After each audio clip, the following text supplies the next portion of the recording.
All right, this is a huge potential news day for the 49ers because they hope to return a ton of players to practice from injury either today or tomorrow. And that's really important because they practice against the Raiders in Las Vegas on Thursday. So they want to get these guys back and acclimated before the joint practice and then obviously week 2 of the preseason. So return to practice week. Why don't we open it up with a Junior Bergen punt return? Remember that the 49ers have not had a punt return for a touchdown since 2011. They haven't been good at this for about a decade and a half. And Junior Bergen is really good at this. Naturally talented. This is the angle that you're going to see the burst on from the 49ers rookie 7th round pick. Comfortable catching the ball. That's the most important. Everybody got siphoned into the far side of the field, and then Bergen with the explosiveness gets over to the sideline. While we're at it, while we're here, I think a Kalia Davis sack would be fun to watch, right? Kalia, I thought, to me, it solidified in my mind that he could start at the beginning of this season, and you could watch. He just backs Nick Gargiulo, the right guard, with some power into Jarrett Stidham. When Kalia Davis is showing strength, I'm going to pause it right here. You could see him just, the pocket collapses. You know who else is in on this play too? We've got to give him a shout out, and we'll replay this. Bradley Aiyuk. That's the edge rusher behind Stidham. He beat right tackle on the play. Aiyuk was the UFL's pressure rate leader, and he and Kalia Davis meet at the quarterback. But interior pressure in this sport is so deadly. Watch Aiyuk now. I paused it on the left side, right tackle side. Just going to run the hoop.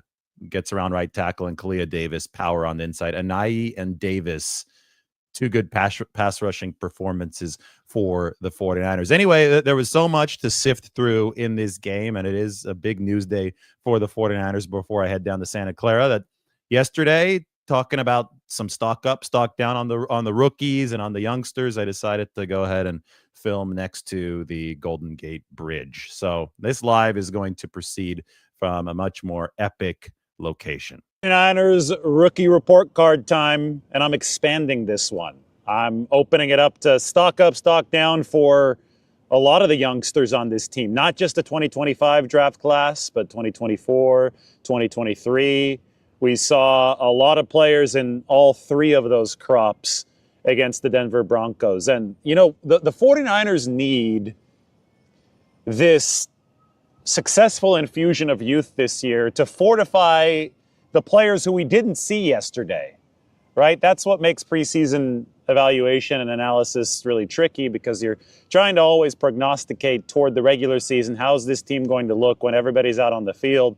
Well, the foundational pillars of this team didn't play, from Brock Purdy to Christian McCaffrey to Nick Bosa to Fred Warner, Deommodore Lenoir. Those guys weren't out there yesterday, and they're going to be the star players who have to drive things for the 49ers.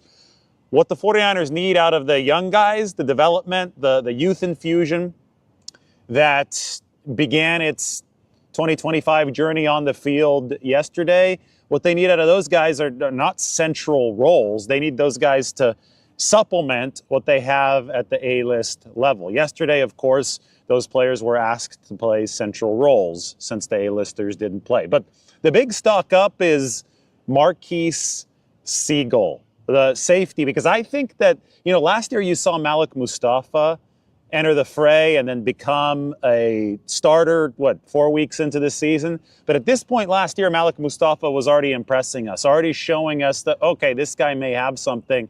This guy may be able to play sooner rather than later. Based on what I saw from Marquise Siegel yesterday, I think that the same truth might be true. Listen to Marquise Siegel talk about his speed and the way that he adapted to the NFL style of game. Is there a shock level changing speed to the NFL game? And if there is, have you already kind of gone through that at practice, or do you have to go through your first game to? I'll say both. You're going to feel a difference in practice, just how we practice, how more tempo, fast tempo. And even in the game, it just comes at you faster, especially being a rookie. You still got to slow the game down. So that's the biggest thing. I'm trying to slow the game down as fast as I can. I'll say it comes down to film study and just being confident in what you do out there and playing fast, regardless if you mess up or not. That was the biggest thing in my mindset. Regardless of good play, bad play, I'm always do next play. So I'm going to just play fast every play. And Marquise wasn't afraid to make mistakes. He missed a tackle yesterday on a play that got brought back by penalty, but then he made 7 other tackles outside of that. And it looked like he was always playing within himself, comfortable on the field. It looked like things weren't moving too fast. You know, Nick Martin, that's somebody who you might as well buy the stock now because it's probably never going to be lower on Nick Martin. He missed a lot of tackles yesterday. He was playing too fast. He matched the critical scouting report that we've read on him of this guy is over aggressive and he needs to be able to play more within himself. That was not the issue for Marquise Siegel, the 49ers pick out of Kansas State. He was calm, collected, and because he was so calm and collected, he was able to showcase that excellent 4.37 speed on the field. I think that he can see action sooner rather than later. Can he force his way into the 49ers rotation early on? That remains to be determined based on the 49ers health report. But remember that Malik Mustafa is coming off an ACL. We won't hear from him at soonest until week 1, and it might not be until week 5 or week 6 for Malik Mustafa if he opens this season on the PUP, on the PUP list. So that opens up a spot at safety. I know that Jair Brown and Jason Pinnock are penciled in to be the starters right now, but we've seen this 49ers defense work in a third safety before. Talanoa Hufanga, great example. He was on the other side yesterday for Denver. He was worked in as a third safety in 2021, and we've seen a rookie recently start in Malik Mustafa. So I'm eminently impressed with Marquise Siegel. That is definite stock up for San Francisco. Stock down for sure in this game. The 2 quarterbacks, Carter Bradley and Tanner Mordecai. That was a brutal watch from both of those guys. And it's, I think, very clear to me that the 49ers have a better QB room functionally than last year between Brock Purdy and Mac Jones at 1 or 2. The battle has now moved from 2, where it was Brandon Allen and Josh Dobbs fighting over it last year. The battle has moved from 2 to the 3 spot. So Bradley and Mordecai are fighting for 3, but it's also apparent why the 49ers have been jostling around with that 3 spot because they haven't been exactly confident in Tanner Mordecai. They brought in Bradley instead. They can't be all that confident with Carter Bradley after what they saw yesterday. And then Mordecai, I get it. He wasn't in the building over the course of the week, so you don't expect him to look good after he was pressed into action, but he looked really, really bad as well. So 49ers probably have a little bit more patience here with both of these guys. They'll see how they do in Vegas, where they'll get some time beyond Brock Purdy and Mac Jones. But my main thing about the quarterback room is that if you're moving to QB3 in a season, it's probably toast anyway.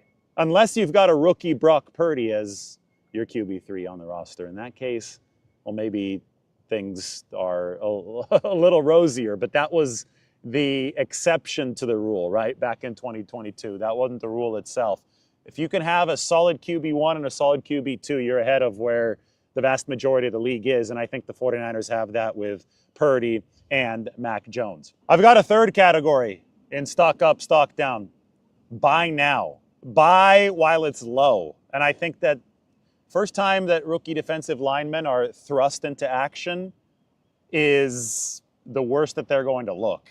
And I think that was the case with both Alfred Collins and C.J. West yesterday. Listen to C.J. West embracing the learning opportunity. It's a great learning experience, as a rookie, that being your first time, putting NFL pads on. It's a lot of stuff you got to learn coming into the league. And getting a chance to actually go against their starters with some good competition, you know what I'm saying? So that was great to kind of get a little taste of it. And I know there's much more to come. There's much more I got to learn and much more I got to do to, get better as a player. But I'll say it was, a good first time out there. Robert Saleh says he'd like to simplify things so you guys can play fast. Did you feel like you were able to play fast tonight? Oh, yeah, for sure. He kept the calls, same things we do in practice. And just allowing us to play fast, allowing us to be free and go. So, with his defensive scheme, that's what allows the defensive line to do. So I want to, take full advantage of that. Saw you split a double team early against the run successfully. Is it different than college, or is there higher level of, I guess, intricacy from the linemen at this level? Yeah, for sure. At this level, the offensive linemen, they're smarter, they're faster, they know different ways to cheat the game just a little bit to kind of give themselves an advantage. But regarding that, it's just me playing my technique and just, playing as hard as I possibly can. And knowing that, as a rookie, you're going to get humbled. And I was like, it was very humbling today kind of going against, the starting line, another team, because a lot of stuff you have to learn, a lot of stuff you have to do still to become better. So Are they just bigger or stronger, or what was different? I wouldn't say that. They're just, they're smarter, they're faster. So, that's kind of what ties in with the NFL, and you just got a lot of experience and reps to things. So, especially as a rookie, they might have more experience in that. So, Did you find yourself matched up with minors at all? I got matched up with minors a couple of times, and I got matched up with powers as well. Opposite side. So, going against them, it was great competition. It's strange to play first time you play a game where it doesn't matter whether you win or lose. I know you want to win, but in college, like even your first game's non-league, they don't count. They count, that whereas opposed to these do not. Honestly, I didn't even think about that. Really? When the preseason game, this matters to me. Every single snap I take out there matters because I want to prove for the team that I can do this and I want to be here for my teammates. So everything mattered to me. I didn't even think about winning or losing if it counted to our record or not. Is it a different situation going into practice where you've already given them some of your best moves in practice? Does it feel different than going into a game against the same team that you practiced against? No.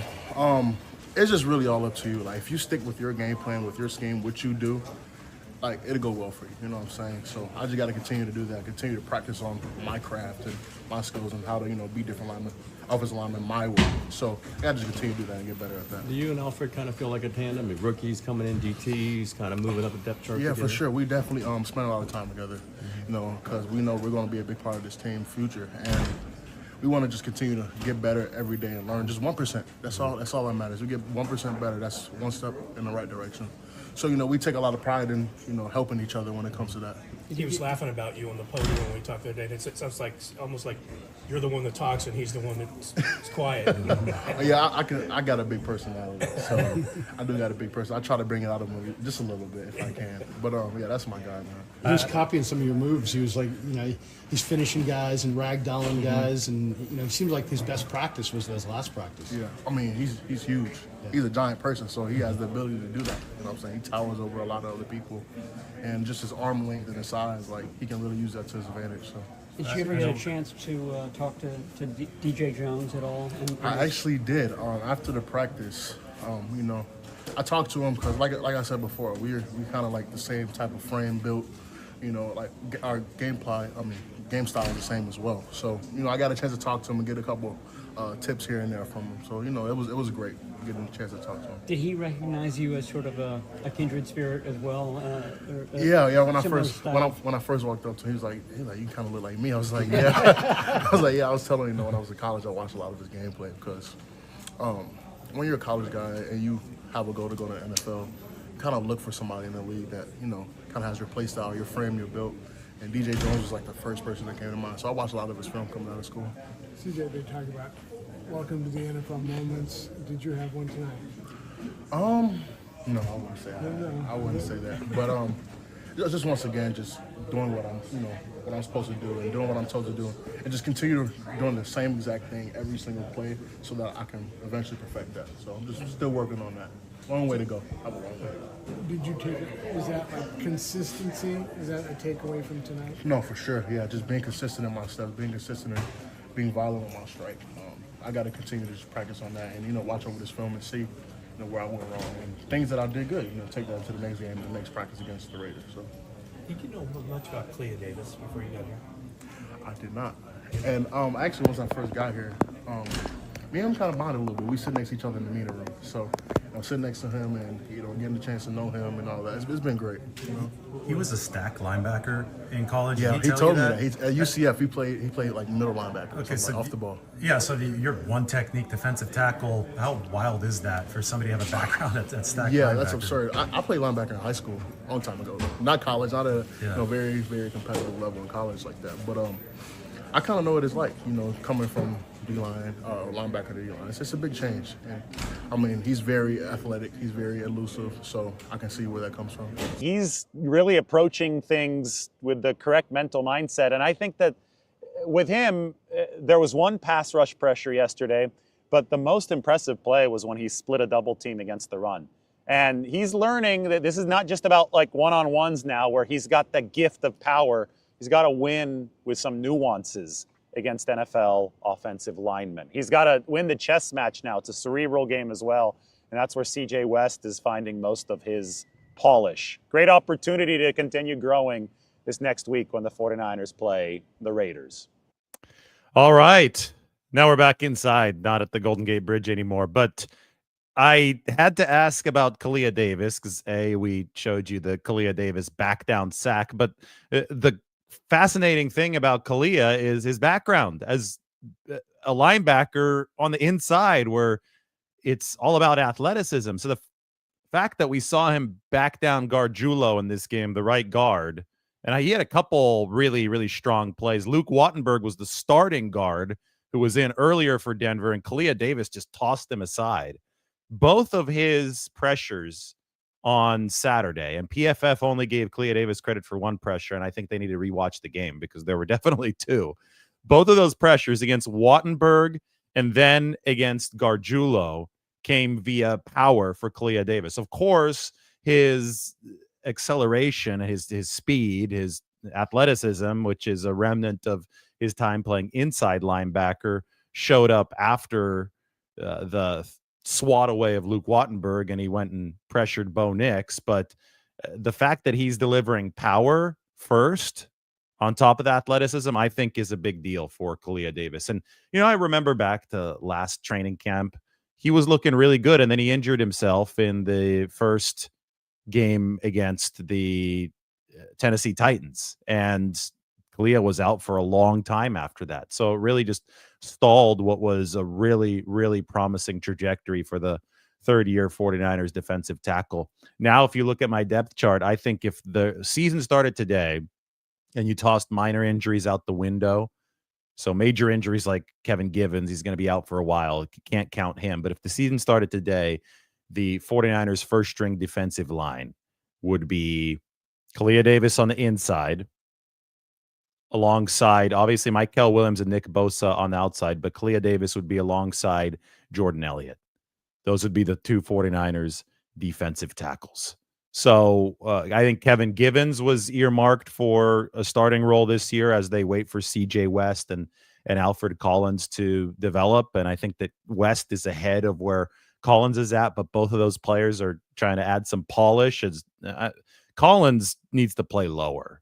There was a double team. We could probably show you here a clip in a second where he got pushed back on a double team, and I don't expect him to necessarily win double teams, but I do think that the 49ers want him to hold his ground against some of these double teams. And he has a lot of strength. He has a lot of size. His cousin's Trent Brown, former 49ers offensive tackle, one of the most massive humans in the NFL during his time. And the physical gifts are not in question for Alfred Collins, but the transition to the NFL level is. For CJ West, I don't think the physical gifts are in question. He walked up to DJ Jones, and DJ told him, "Hey, you look kind of like me." I mean, they've been looking for a fire hydrant for a while. 6'1", 320. Somebody like Sebastian Valdez, they call him the Hulk, and he's got great burst, and he's low to the ground, but he's not 320 plus. He's about 300. You can't just teach the pure size that the 49ers have with somebody like CJ West while it's low to the ground. And then Alfred Collins' size with a lot of length. So those are two different types of players that can play two different roles at defensive tackle, and both of them have to get acclimated to the NFL level. I just thought that was a great chat with CJ West, who's already one of the most gregarious, vivacious people in that 49ers locker room. Thought I'd play a few minutes of it just so you could get a feel for the guy. That was our first time in the locker room over this 2025 season. So, okay, I've been lauding Marquise Siegel. Did a video in a Waymo yesterday talking about him being a potential starter. So that's the caveat here, because I'm going to show you a Marquise Siegel missed tackle. I thought this was the only bad play on tape. I talked about it last night. I said this even got called back to penalty, so it's not counted in the stat sheet as a missed tackle. But we're objective here. I show the good, I show the bad, and I show the fixable. And we're going to show some fixable for Nick Martin, the linebacker who struggled in this game as well. But here's the one missed tackle for Marquise Siegel, and there's two things that we need to watch on this play. So Siegel misses on the spin move. You see the flag come in there. I think it was holding or illegal man downfield. So it got called back. But here's Marquise Siegel. Takes a decent angle, but just learns that NFL moves are probably a little bit more intricate than college moves. What I do want you to watch, though, is Alfred Collins in the middle here. He is taking on a double team, and the double team pushes him back a couple yards and completely opens up the lane for the runner. And then the last line of defense is essentially Marquise Siegel, who obviously misses. You could see Collins taking on that double team here. It's okay if you don't beat the double team. We're not expecting Alfred Collins or any defensive tackle to straight up just beat double teams, but they're going to want him to get a little bit lower and hold his ground because, as you could see, the running lane did open when the defensive tackle got kicked out of there. He's already 3-4 yards downfield. There's the running lane as I pause this. And then it's up to Siegel, who was really, really good. Again, I during this video right here, I know I've only showed you a missed tackle of Marquise Siegel. He had 7 tackles yesterday. He was really, really damn good. He played well within himself. The angles were good. I didn't even think the angle was bad there. I just thought it was a nice spin move. And it's something that Marquise Siegel is going to be able to put into his mental Rolodex and say, okay, hey, at the NFL level, these guys are moving downhill a little bit quicker. They're spinning a little bit more violently.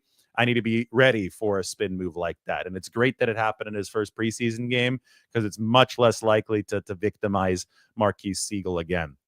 I think that he is, I don't want to say on a fast track to a starting spot, but I think that he put himself into position to seriously contend to be a starter at some point this season. It didn't happen right away for Malik Mustafa. It was like, what, week 4, week 5, week 6, somewhere around there. It was October when they played that game against Seattle. For Marquise Siegel, because we look at what the 49ers want in players, archetypes, right? And we realize that Robert Saleh's back and they signed Jason Pinnock and he's a 4-4 guy and Marquise Siegel's a 4-3-7 guy and Malik Mustafa can fly as well. I think it's really, really clear that the 49ers want traits-based safeties to be able to patrol center field.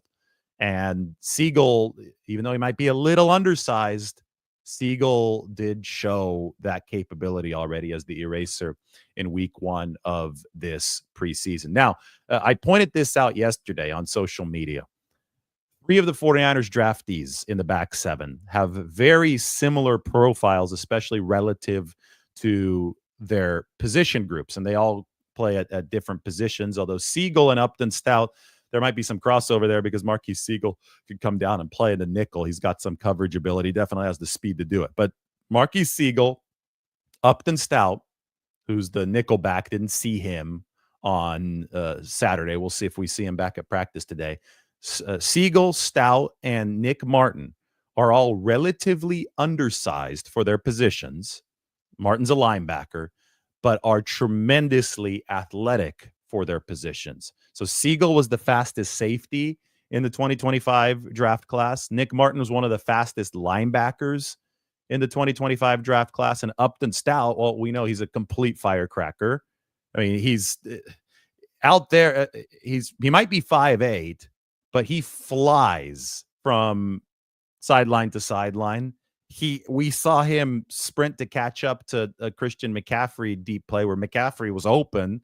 The throw was good, and Upton Stout was able to just get a finger on the football. I thought it was like a Superman-like play. We've seen good coverage on Ricky Pearsall, which has been really hard for 49ers DBs to attain over the course of training camp. I mean, the guy is solid. He's really good. He's really good. We just have to, right now, hope that we get a better chance to evaluate him over the course of the next 2 preseason games. The calf was bothering him, but Kyle Shanahan said that it was minor on Saturday. So, yeah, I love evaluating rookies, and we're going to take a look at some more here because we're on this topic of smaller yet explosive players. All of them face a similar challenge when they hit their first preseason game, and that is the challenge of corralling athleticism and delivering it in a controlled fashion on the field so you don't get burned by NFL teams that will expose misdirection. Okay. So I thought that Marquise Siegel actually did a really good job of that on Saturday with his 7 tackles. I showed you a missed tackle, but I don't think that was a bad angle. I thought that Marquise Siegel was actually in good position. Somebody who missed a few tackles, who was taking some over-aggressive angles, was somebody who's a lot like Marquise Siegel in terms of athletic profile, and that was Nick Martin. But you cannot teach speed. You absolutely can't. And this play right here, this is the one going around with Nick Martin. It's RJ Harvey who runs a 4-3 getting to the edge. You're going to see it here from the end zone angle. Watch Nick Martin. I paused it right here. Martin, Harvey. Martin is a linebacker. Harvey's a faster running back. Look at the speed that we see from Nick Martin getting to the edge. Doesn't quite get him. I don't think the angle is proper. I think he got too sucked into the inside early on. So I'm not saying that this is a successful play. I'm showing that it is an example of Nick Martin being able to fly sideline to sideline. And this is what you can't teach at this level. You want linebackers who can run. At least the 49ers covet linebackers who can run. So I firmly believe that the moldable clay is absolutely here when it comes to somebody like Nick Martin, but he has to learn how to play a little bit more within himself. There are missed tackles on film where he's just a little over aggressive into certain lanes, and the NFL, again, they will punish you with even slight misdirection if your options don't stay open as a defender. That's something that Marquise Siegel did really well the other day, right? His options stayed open as safety. As safety, if you gamble on one option in the NFL, they're ready to switch direction at the snap of a finger. They're going to roast you. And as the last line of defense, that's going to turn into a touchdown, right? Sometimes as a linebacker, that becomes an issue as well. We saw a couple bad angles last year, though, from Jair Brown, turned into big runs. Remember, especially brutal was the 2-week stretch against the Packers and the Bills. So you've got to be on your P's and Q's, and you might have all the athleticism in the world, but the other guys can run too. And the other guys are schematic masterminds, and they understand the geometry, the physics, whatever you want to call it, of the field. If you're taking a false step in the wrong direction, you will pay for it in this league. And that's why Nick Martin's going to need some seasoning time. It's going to be big for him to play a lot on Saturday against the Raiders. It's going to be big for him to play a lot the next week against the Chargers when they come in for the preseason finale. It's going to be big for him to do scout team stuff over the course of this season. And eventually he'll get his chance. Eventually he'll morph into the type of player that I think the 49ers really, really believe he can be, because he had 141 tackles his penultimate season at Oklahoma State. Like, you don't put together that many tackles in a season, and he was good on tape. I mean, this guy was flying all over the field. You don't put together that many tackles unless you understand the spatial dynamics of a football field. But the variables just become different at the NFL level, so you've got to adjust to them. There is this insane constant demand for instant gratification these days, because people can probably create a player in Madden that's good right away. You can't do that in the NFL. I mean, some of these first-round picks, yeah, you'll pick them, and they're so gifted and so advanced that they're ready to plug in and they star right away. But those guys, even in the first round, are no slam dunk. So the NFL is a league of acclimatization for these young guys, because every single player on an NFL field was one of the best players, if not the best player on their college team. You are no longer playing, I don't want to insult the school, so I'm not going to toss in a small college name right now, but you're no longer playing a very small school when you're Alabama. And that, there's a lot of that dynamic of players moving to the NFL. Yeah. You everything was easy, especially in those non-conference games when you were beating up on players who weren't going to go to the NFL, or at least beating up on teams that maybe had one or two NFL players. Well, now everyone's an NFL player. And even a team like a Georgia or an Alabama, how many NFL guys did they have at once? 10? I mean, that's a lot to have 10.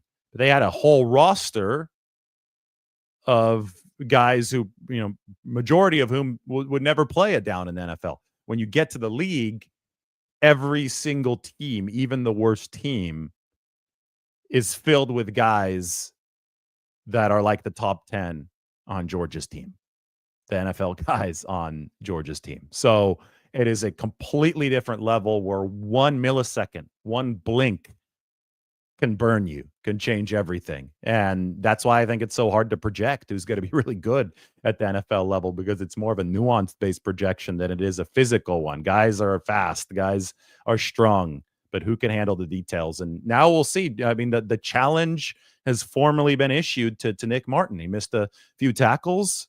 What's he going to do about it? How is he going to adjust his game? And it's one of those things where the future is unwritten. He might be very bad for the rest of his career and be out of the NFL very quickly, or he could turn with his physical gifts into an all-pro, or it could be somewhere in the middle and he could be a solid player with really good coaching. And that's what the 49ers have at the linebacker level. So I'm really, really excited just to see how all of these rookies perform moving forward for the 49ers. We got one more here. Why don't we watch a couple blitzes? Chase Lucas coming in out the nickel position. This is Robert Saleh saying, okay, I'm going to keep on doing what I've been doing in camp, and I'm going to be throwing stuff at the offense, except this time it's a different team's offense. This created a safety. This is Chase Lucas and D. Winters blitzing, by the way. I'm going to rewind this a little bit. We're going to pause this as soon as we get to the end zone angle. You can see D. Winters a little bit of a delay on the right side, and you could tell that Bo Nix is preoccupied by D. Winters and the threatening blitz action there, to the point where he then peeks to his left and he sees Chase Lucas completely unblocked. Now, what Bo Nix should do here is, if he could see, maybe he can't see over his own lineman on the left side. That's Garrett Bowles, 72. It looks like he has a man on a shorter check down, but instead he spins out and cost his team 2 points. But that's what blitzing action does. It throws the offense into a little bit of a blender mentally sometimes. You panic because you see multiple unblocked guys coming at you, and instead of calmly delivering the throw that you should deliver, you try to spin out of it. You realize that you can't spin out of it because Chase Lucas is a really quick player, and you ground the football when you're in the end zone, which is 2 points for the defense. So a great example of Robert Saleh adding some spice to his play calls. I mean, I've talked a lot about the fact that he blitzed at a league low rate, close to league low rate, back when the 49ers were with him the first time. This was back in 2017 to 2020. But obviously things have changed. I think the situation is different. The 49ers defensive line is much younger. I don't think it's going to be as prolific when it comes to pass rushing. Even if a lot of these rookies completely pan out, they were drafted to be run stoppers first, with pass rushing expected to develop a little bit later for these guys. So it's not like you've got the D Ford, DeForest Buckner, Eric Armstead, Ronald Blair. He's a special teams coach for the 49ers now, an assistant under Brant Boyer. But it's not like you have the arsenal outside of Nick Bosa, obviously, that you did in 2019. So you're going to have to probably blitz a little bit more. You're going to have to bring a little extra juice in more creative ways. I got here. This is it. We got some cool footage here from before the game. Since I'm talking about Robert Saleh, why don't we give you my deja vu moment? I have to transfer it to my computer, but it's doing that right now. The deja vu moment from Levi's Stadium before the game the other day. This was good. This was really good. Because we saw it actually during the season opener last year against the Jets. Robert Saleh, we know that he runs the stadium steps before the game. This is him finishing up his run. He's already walking down. But I got there really early. I got a look at Robert Saleh, and to me, it felt a lot like 2019 again. Felt like it was deja vu all over again, as Yogi Berra would say. All right, why don't we answer a couple of your questions and then go from there?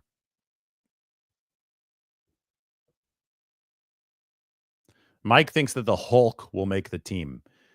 I think so as well. The math is starting to add up because the injury situation, especially with the Kevin Givens deal, is conducive to opening the necessary spot at defensive tackle that Sebastian Valdez is going to have to seize over the course of the next couple weeks. And Mike also thinks that he's going to get claimed if he's waived, which is very possible, especially since he's started to get some real hype here, and he flashed on tape in an actual game.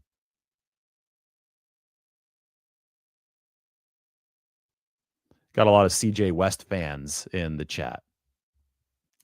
It's a fun player to root for. Really, really vivacious mentality, vivacious personality. That's for sure.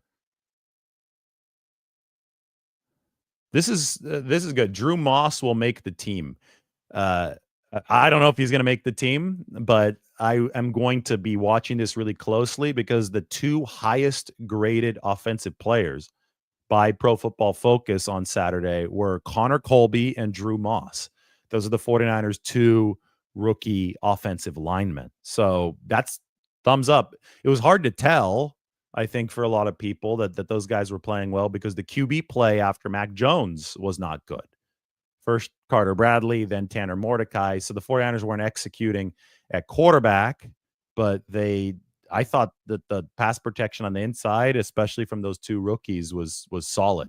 And they also blocked decently well for Corey Kiner, who had those 45 rushing yards. And I think almost all of them, if not all of them, came behind Drew Moss and Connor Colby offensive lines.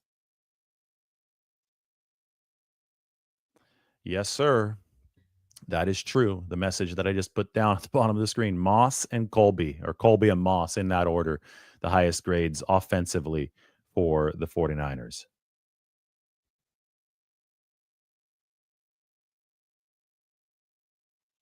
Do I see the 49ers bringing in another QB and cutting Bradley or Tanner Mordecai? The QB3 spot still doesn't look solidified. Well, they're obviously interested if they see somebody who they think might fit. That's why they brought in Carter Bradley, even when they had Tanner Mordecai. I don't know if there's anybody out there that piques their interest enough to bring in right now. What I will say, though, is it's important to look at the quarterback room as a whole, and they're in better shape than they were last year.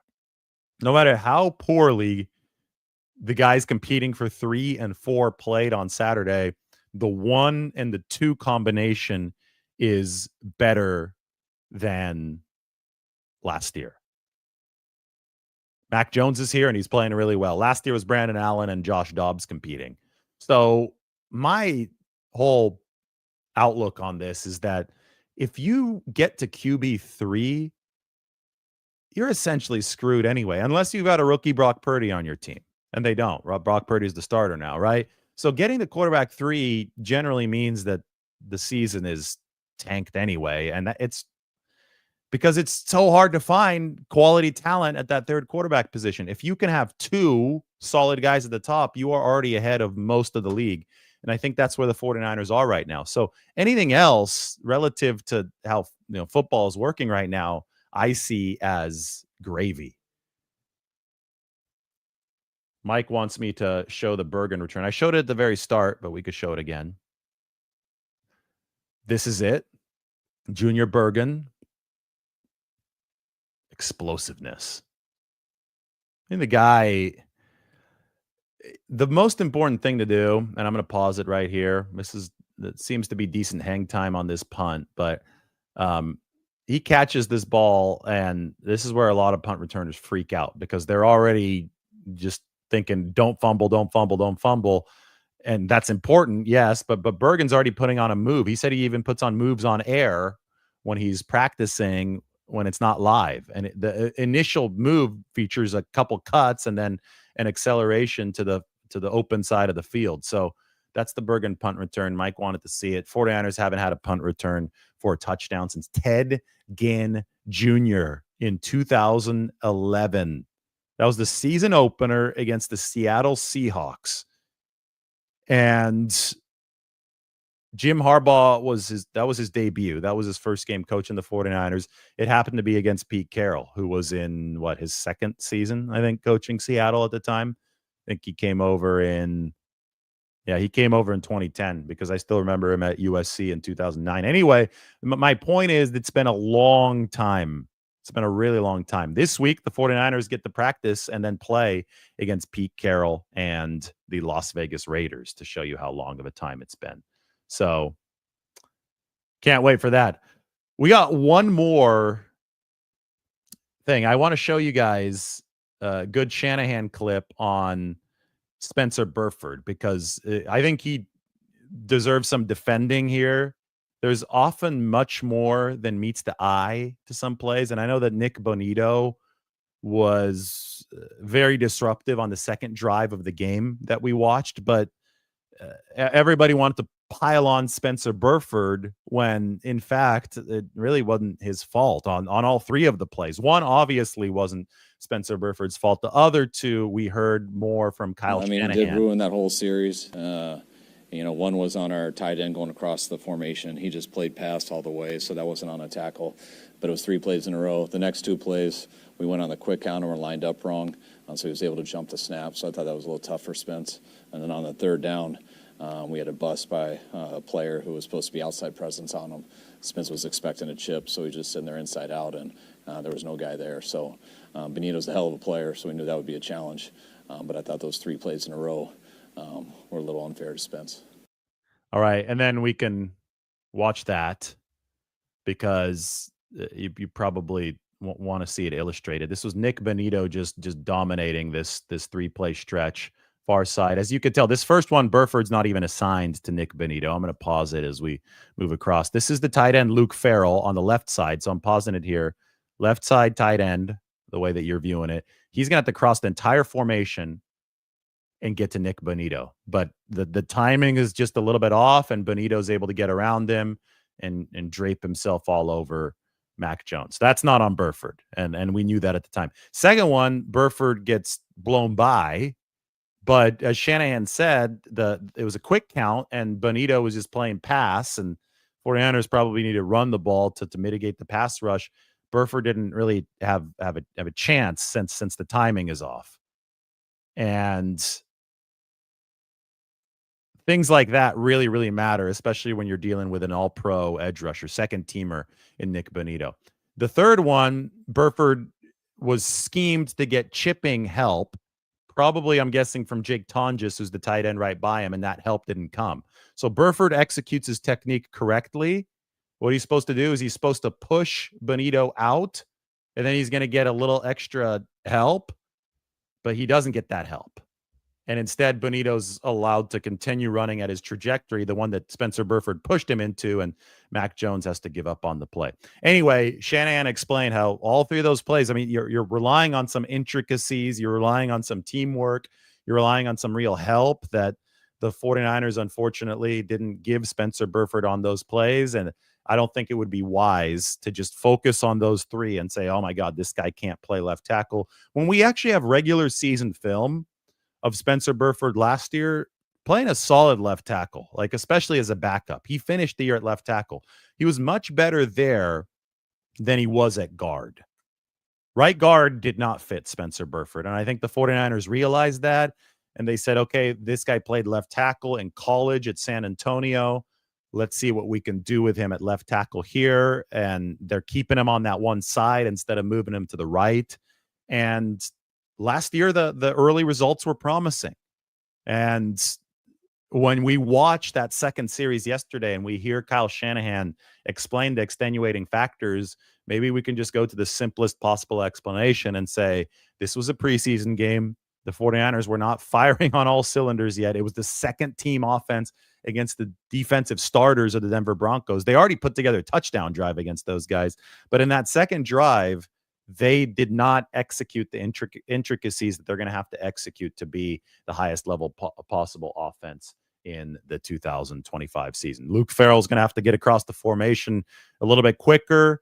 The 49ers are going to have to be better on the quick count so the timing isn't thrown off. So Spencer Burford is not a sitting duck against somebody like Nick Bonito, and they're going to have to execute the chip blocks that need to be executed to help out your left tackle, because in this game, the defensive linemen, the edge rushers especially, are ahead of the tackles. That's why chips are such a big thing. Teams use them against Nick Bosa.